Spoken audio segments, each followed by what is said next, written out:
जय हिंद दोस्तों, स्वागत है आप सभी का सुरुचि स्टडी पॉइंट में।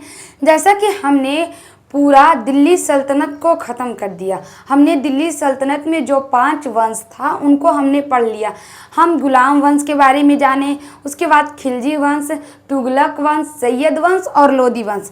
हमने ये सारे 5 वंश को पढ़ा दिया। अगर आप नहीं पढ़े हैं तो हमारे यूट्यूब चैनल पे जाकर आप हिस्ट्री के प्लेलिस्ट में आपको ये सारे वंश का जो भी वीडियो है मिल जाएगा। देखिए बाबू, हम गुलाम वंश को पढ़ा दिए। आपका कुतुबुद्दीन ऐबक जिसका संस्थापक था, आपका तुगलक वंश, खिलजी वंश, सैयद वंश, लोदी वंश, सब वंश को हम पढ़ा दिए। दिल्ली सल्तनत हमारा पूरा ख़त्म हो गया। हमने इससे पहले वाले वीडियो में लोदी वंश के बारे में बताया, जो दिल्ली सल्तनत का अंतिम वंश लोदी वंश, और लोदी वंश दिल्ली सल्तनत का जो अंतिम वंश है वो लोदी वंश है ना। और लोदी वंश का जो अंतिम राजा था, अंतिम शासक, उसको हम कहेंगे ये थे इब्राहिम लोदी। लोदी वंश का संस्थापक कौन थे? बहलोल लोदी। और अंतिम शासक भी लोदी वंश था। लोदी वंश अंतिम शासक।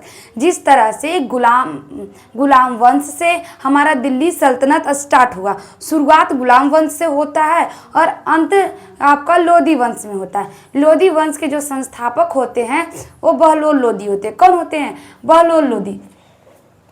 देखिए बाबू, उसमें जो अंतिम राजा होते, अंतिम शासक, अंतिम सुल्तान जो होते हैं वो इब्राहिम लोदी होते। इब्राहिम लोदी और बाबर के साथ लड़ाई होती है और 1556 का प्रथम पानीपत के युद्ध में इब्राहिम लोदी मारे जाते हैं और बाबर विजय होता। उसके बाद मुगल साम्राज्य का स्थापना होता है। लेकिन हम मुगल साम्राज्य पढ़ाने से पहले ये जो विजयनगर साम्राज्य छूटा हुआ था हम उसको पढ़ा देते। हमने आपको बताया था तुगलक वंश में जो मोहम्मद बिन तुगलक जो थे, उनके समय 2 राज्य, 2 क्षेत्र टूटकर अलग हुआ, विजयनगर और बहमनी। क्या? विजयनगर और बहमनी। तो आइए दोस्तों, आज के इस वीडियो में हम विजयनगर और बहमनी के बारे में जानेंगे। विजयनगर से ज़्यादा क्वेश्चन 12th क्लास में भी आता है। सोचिए, जो कंपटीशन की तैयारी करे वो भी विजयनगर पढ़ रहे हैं, जो 12th में है वो भी विजयनगर उनको पढ़ना पड़ेगा क्योंकि एग्ज़ाम में आता है। तो इसीलिए ना शुरुआत से ही आप अपना अगर तैयारी मजबूत रखते हैं तो आपको कंपटीशन में प्रॉब्लम नहीं होगा। जो अभी 12th में स्टूडेंट है वो अगर अपना जो पढ़ाई बहुत शिद्दत से करे, एकदम अच्छे से तैयारी करे, तो आगे चलकर उन्हें कंपटीशन में बहुत आसानी होगा। तो देखिए, आज हम विजयनगर साम्राज्य को पढ़ने जा रहे हैं। विजयनगर साम्राज्य का जो बिखराव हुआ वो मोहम्मद बिन तुगलक के समय हुआ। मोहम्मद बिन तुगलक क्या थे? तुगलक वंश के क्या थे? सेकेंड राजा थे। इससे पहले गयासुद्दीन तुगलक जो इसके संस्थापक, और उसके बाद आपका मोहम्मद बिन तुगलक आते हैं। तो मोहम्मद बिन तुगलक ने जो विजयनगर था, विजयनगर पहले नहीं बना। मोहम्मद बिन तुगलक ने क्या किया? आपका एक हरियर एवं बुक्का नाम के 2 भाइयों को क्या किया? यहाँ से गिरफ्तार करके, या कह सकते बंदी बनाकर ये अपने दिल्ली बुलाते हैं। कौन? आपके मोहम्मद बिन तुगलक। मोहम्मद बिन तुगलक हरियर और बुक्का को क्या करते हैं? ये करके बंदी बनाकर दिल्ली लाते हैं और कहते हैं कि तुम इस्लाम कबूल करो। क्या करो? इस्लाम कबूल करो। तुम अब हमारे बंदी हो, अब तुम इस्लाम धर्म को मान लो। ये बोलते कौन? मोहम्मद बिन तुगलक। हरियर और बुक्का दोनों भाई मिलकर इस्लाम कबूल कर लेता है और राजा का विश्वास जीत लेता है। वो क्या करता है? राजा का विश्वास जीत लेता है। हमने आपको बताया था कि मोहम्मद बिन तुगलक जो था वो क्या था? किसी के निर्णयों को नहीं मानता था। वो क्या, ना तो सलाह मशवरा करता था, अपने आप शासन करता था। तो जो मोहम्मद बिन तुगलक जो था, जो बंदी बनाकर लाया था हरियर एवं बुक्का को, उसको की करता है तो जैसे ही कहा इस्लाम कबूल कर लो, ये पूरा लोग तेज चालाक था कि इस्लाम कबूल कर लेता है। और इस्लाम जब कबूल कर लेता है तो ये जो मोहम्मद बिन तुगलक होते हैं वो क्या करते हैं? फिर से उनको वहीं भेज देते हैं विजयनगर में। फिर से उनको विजयनगर में भेज देते हैं। देखिए बाबू, अगर आप किसी को कहीं से गिरफ्तार करके लाए, बंदी बनाकर आए किसी राज्य से, अब वो कोई राजा है जो बिहार का राजा है, अब बिहार के राजा को कोई बंदी बनाकर ले गया और उसके बाद फिर उसको बिहार में लाकर कह रहा तुम शासन करो, तो फिर वो क्या करेगा, अपना आधिपत्य जता लेगा फिर से। तो यही कार्य करता है हरियर और बुक्का। देखिए, इसके पास, मोहम्मद बिन तुगलक के पास तो दिमाग था नहीं। मोहम्मद बिन तुगलक क्या किया, इसको बंदी बनाकर लाया दिल्ली, और ये इसका जो विश्वास था हरियर और बुक्का जीत लेता है और फिर वापस उसको वही स्थान पर भेज देता है जहाँ से उसको बंदी बनाकर लाया था। भेजता तो कहीं और अलग अलग साइड में भेजता, लेकिन नहीं, वही स्थान उसको देख देता है। और विजय जो आपका हरियर और बुक्का जो थे वो स्थान से बेशक परिचित थे, कहाँ क्या है, कैसे लड़ाई करना, कैसे हमको आधिपत्य जताना, सब वो परिचित था। तो इसी कारण से क्या करता है, वहाँ भेजता है और हरियर और बुक्का दोनों भाई मिलकर विजयनगर का साम्राज्य स्थापित करता है। विजयनगर साम्राज्य स्थापित करता है। विजयनगर साम्राज्य का अर्थ हुआ विजय का नगर, मतलब मोहम्मद बिन तुगलक से इन्होंने क्या किया, विजय प्राप्त किया। तो विजय का नगर यानी कि विजयनगर साम्राज्य का जो स्थापना कौन करता है, हरियर और बुक्का नामक दो भाई मिलकर करते हैं। इन पे जानते हैं, इन पे कुल 4 वंश ने शासन किया। जिस तरह हमने आपको दिल्ली सल्तनत पढ़ाया, दिल्ली सल्तनत में गुलाम वंश, खिलजी वंश, तुगलक वंश, सैयद वंश, लोधी वंश, बहुत सारे वंशों ने शासन किया। उसी प्रकार से आप जब विजयनगर पढ़िएगा तो विजयनगर में भी बहुत अलग अलग वंशज आए, अलग अलग शासक आए, क्या आए, अलग अलग शासक आए। इस तरह से विजयनगर का क्या हुआ, आपका विकास हुआ और विजयनगर का राजा हरियर और बुक्का बने। क्या बने, हरियर और बुक्का। आइए हम विजयनगर को पढ़ते हैं। देखिए, विजयनगर में कुल 4 वंश ने शासन किया। विजयनगर में कुल 4 वंश ने शासन किया। देखिए बाबू, इसमें हम आपको एक ट्रिक लिखे, सम सतुआ, मतलब सम से हो गया संगम वंश, और स से हो गया सालू वंश, तू से तुलु वंश, आ से आरबीडू वंश। ये 4 वंश ने मिलकर विजयनगर पे क्या किए बाबू, शासन किए। संगम वंश, सालू वंश, तुलु वंश, आरबीडू वंश। देखिए तो संगम सालू तुलु, संगम सालू तुलु आरबीडू, संगम सालू तुलु आरबीडू। आप 5 बार ऐसे बोलिएगा, आपको कंठस्थ हो जाएगा। संगम सालू तुलु आरबीडू, ये 4 वंश मिलकर विजयनगर साम्राज्य पे क्या करते हैं, क्या करते हैं, राज करते, विजयनगर साम्राज्य पे राज करते। तो पहला कौन आता है, संगम वंश। पहला कौन आता है, संगम वंश, जिसके जो संस्थापक होते हैं हरियर एवं बुक्का। पहले वंश होते हैं संगम वंश, जिसके संस्थापक हरियर और बुक्का होते हैं। अब हम संगम वंश के, देखिए विजयनगर का जो राजधानी, विजयनगर का जो राजधानी है वो हम्पी रखा। विजयनगर की राजधानी हम्पी। देखिए संगम वंश को जब हम पढ़ते हैं तो संगम वंश का नाम किस पे रखा गया, संगम वंश के नाम किस पे रखा गया, तो हरियर और बुक्का के एक पिता थे जिनका नाम संगम था। क्या था बाबू, संगम था। हम संगम वंश को पढ़ रहे हैं, ध्यान दीजिए हरियर और बुक्का के बारे में। तो हरियर और बुक्का ने अपनी विजयनगर की राजधानी कहाँ रखा, हम्पी रखा। जैसे मगध पढ़ाएं तो मगध के बहुत सारे शासकों ने अपनी राजधानी यहाँ वहाँ रखा ना, तो वैसा ही जो आपकी विजयनगर साम्राज्य का जो राजधानी है वो हम्पी है। क्या है, हम्पी है। एग्जाम में क्वेश्चन आता है, तो मोस्ट वीवीआई क्वेश्चन है, क्योंकि जब आप 12th का एग्जाम दीजिएगा तो आपका आता है हम्पी के बारे में कि विजयनगर की राजधानी कहाँ है बाबू, हम्पी है। कहाँ, हम्पी। इनके पिता संगम थे। किनके पिता, हरियर और बुक्का दोनों भाई के पिता संगम थे। तो ये अपने पिता के नाम पे अपना वंश का नाम संगम रखते हैं। तो इनका वंश क्या हो गया, संगम वंश। क्या हो गया, संगम वंश। इन लोग का भाषा क्या था, तेलुगु। इनके भाषा क्या थे, तेलुगु। तेलुगु इनका भाषा था। नदी तुंगभद्रा नदी के किनारे ये जो विजयनगर और आपका बहमनी भी टूटता है, लेकिन हम बहमनी जब पढ़ाएंगे तब आपको इसके बारे में बताएंगे। तो विजयनगर और बहमनी दोनों जो थे तुंगभद्रा नदी के किनारे थे। तुंगभद्रा नदी था कहाँ, आपका विजयनगर में, और ये तुंगभद्रा नदी के किनारे विजयनगर स्थित था। इनके गुरु कौन थे, तो विधारम कौन थे? गुरु थे। और ये विजयनगर दक्षिण भारत में था। क्या था? दक्षिण भारत में था। देखिए बाबू, अब हम पढ़ते, देखिए हमने बता दिया आपको कि हरियर और भुक्का दो भाई थे जिन्होंने संगम वंश क्या किया, उनका वंश क्या था? संगम। राजधानी हम्पी, ये इनके जो दरबार में, तो पहले हम हरियर के बारे में पढ़ेंगे, फिर हम बुक्का के बारे में पढ़ेंगे। क्या? पहले हम पहले हरियर बड़ा भाई था, बुक्का छोटा भाई, तो पहले हम हरियर के बारे में पढ़ेंगे, फिर बुक्का के बारे में पढ़ेंगे। हरियर के जो दरबार में शायान नामक विद्वान आए थे। शायान नामक विद्वान किसके दरबार में आते हैं? तो हरियर के दरबार में आते हैं। ये जो शायान नामक जो विद्वान आए थे, इनका काम क्या था? तो वेदों पे टीका टिप्पणी करना। क्या करना? वेदों पे टीका टिप्पणी करना।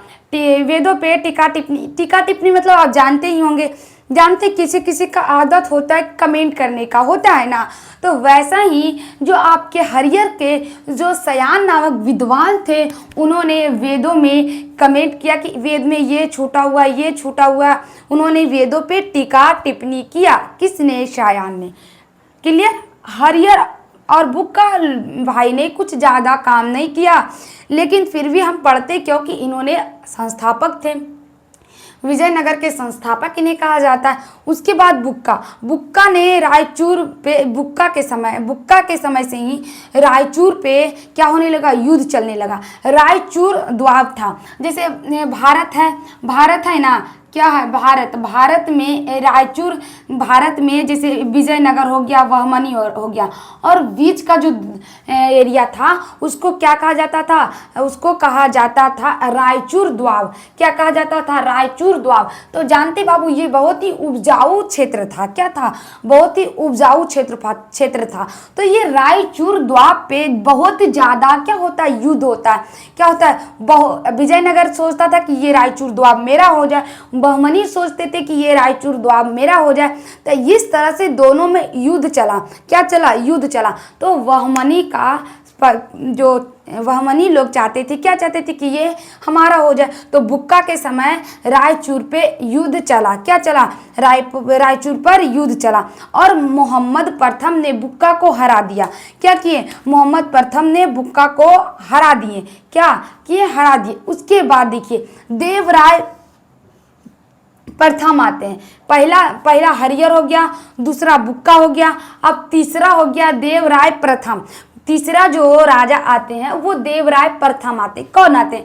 फिर से बोलिए, देवराय प्रथम। ये जो सारे वंशज हैं वो किसके? संगम वंश के। किसके बाबू? संगम वंश के। तो देवराय जब प्रथम आते हैं तो ये क्या करते हैं? रायचूर द्वाब के युद्ध जीत लिया। देखो फिरोज शाह, ये जो देवराय प्रथम के समय भी युद्ध हुआ, हरियर और बुक्का के भी समय युद्ध हुआ, फिर रायचूर द्वाब पे फिर युद्ध होता, और युद्ध जीत गया कौन? फिरोज शाह। ये जो रायचूर पे जब युद्ध हुआ तो फिर से युद्ध कौन जीत लेता है? आपका फिरोज शाह जीत लेता है। और देवराय प्रथम और फिरोज शाह के बीच वैवाहिक संबंध स्थापित हो जाता है। बाबू क्या? वैवाहिक संबंध स्थापित हो जाता है, मतलब शादी विवाह हो जाता है। किसके बीच? तो देवराय प्रथम और आपके फिरोज शाह के बीच वैवाहिक संबंध हो जाता है। आपका देखिए बुक्का के समय में भी क्या हुआ था? रायचूर द्वाब पे के लिए युद्ध हुआ था। देवराय प्रथम के लिए भी के समय में भी रायचूर द्वाब पर युद्ध हुआ था। उसके बाद जो देवराय प्रथम थे उन्होंने भद्रा नदी पर बांध बनवाया। जो देवराय प्रथम जो थे तुंगभद्रा नदी पे क्या बनाते? बांध बनाते। तुंगभद्रा नदी पे बांध बनाते। तो बांध बनाने का काम सर्वप्रथम कौन किए? देवराय प्रथम तुंगभद्रा नदी पे बांध बनवाते। सैनिक में मुस्लिम को रखते हैं। सैनिक में किस पे? मुस्लिम को रखते। सेना में किसको रखते? मुस्लिम को रखते। इसने तुर्क धनुधरों को भी रखा। ये जो देवराय जो प्रथम थे ये हिंदू थे, लेकिन इन्होंने मुस्लिम को भी सैनिक में रखा। सैनिक में मुस्लिम को भी रखते। कौन? देवराय प्रथम। और इन्होंने तुर्क धनुधरों को रखा। तुर्क धनुधरों को कौन रखते हैं? देवराय प्रथम द्वारा तुर्क धनुधरों को रखा गया, धनुधर को रखा गया। धनुधर जानते हैं, जो तीर धनुष चलाता है नहीं तो उसको क्या बोलते हैं? धनुधर बोलते हैं। तो इन्होंने मुस्लिम को भी रखा और तुर्क धनुधरों को भी रखा। इन्होंने तुंगभद्रा नदी पे बांध बनाया और पुस्तक, इनके समय पुस्तक लिखी गई जो क्या था? हर विलासम पुस्तक लिखे गए। क्या लिखे गए? पुस्तक, जिसके जो लेखक थे कौन थे? तेलुगु कवि श्रीनाथ। क्या करते? श्रीनाथ ने इसे लिखा था। हरि विलासम पुस्तक कौन लिखे थे? इनके लेखक तेलुगु कवि श्रीनाथ। क्या लिखे थे बाबू? तो हरि विलासम के लेखक थे कौन? आपके श्रीनाथ। तो इतना समझ में आया देवराय प्रथम ने क्या क्या किया। पहले ये क्या करते हैं, इनके समय क्या होता है? द्वाब नदी पे, द्वाब जो था, द्वाब पे क्या होता है? आपका फिर से युद्ध होता है और फिरोज शाह जीत गए। फिरोज शाह क्या होते? जीत जाते हैं और इन दोनों को बीच वैवाहिक संबंध स्थापित हो जाता है। इन्होंने तुंगभद्रा नदी पे बांध बनवाया। तुंगभद्रा नदी पे बांध बनाते हैं और सेना में मुस्लिम को भी रखते हैं। इसने तुर्क धनुधरों को भी रखा और इन्होंने इनके समय पुस्तक भी लिखे गए। तो ये सारा जो कार्य हुआ था देवराय प्रथम के शासनकाल में होता है। उसके बाद देखिए, उसके बाद आते हैं देवराय द्वितीय। उसके बाद कौन आते हैं? देवराय द्वितीय। देवराय प्रथम के बाद कौन है? देवराय द्वितीय। सीक्वेंस से याद रखिएगा कि पहले हरिहर आते हैं, फिर बुक्का आते हैं, फिर देवराय प्रथम आते हैं। देवराय प्रथम के बाद देवराय द्वितीय आते हैं। देवराय द्वितीय, देवराय प्रथम ने क्या क्या किया? तुर्क धनुधरों को किसने रखा? देवराय प्रथम। तुर्क धनुधरों को किसने रखा? देवराय प्रथम। तुंगभद्रा नदी पे बांध किसने बनवाया? देवराय प्रथम। कौन? देवराय प्रथम। और इन्होंने सैनिक में मुस्लिम को रखा। कौन रखा? देवराय प्रथम। तो ये सारा कार्य देवराय प्रथम द्वारा किया गया। आइए अब हम देवराय द्वितीय की तरफ बढ़ते हैं। क्या देवराय द्वितीय की तरफ बढ़ते हैं? क्या आप देवराय द्वितीय को पढ़ना चाहते हैं? तो आइए वीडियो को पूरा देखिए। देवराय द्वितीय में कहा गया है, देवराय द्वितीय जो थे वो क्या करते? श्रीलंका पे आक्रमण कर देते। जो श्रीलंका पे आक्रमण देवराय द्वितीय द्वारा कर दिया जाता है। क्या करते? वो आते हैं, उठते हैं, श्रीलंका पे जाके हमला कर देते हैं। क्या करते हैं? हमला कर देते हैं। उसके बाद इन्होंने श्रीलंका पे हमला किया। ये जो थे, जो देवराय द्वितीय थे, वो कुरान को भी मानते थे और गीता को भी मानते थे। समझे बाबू?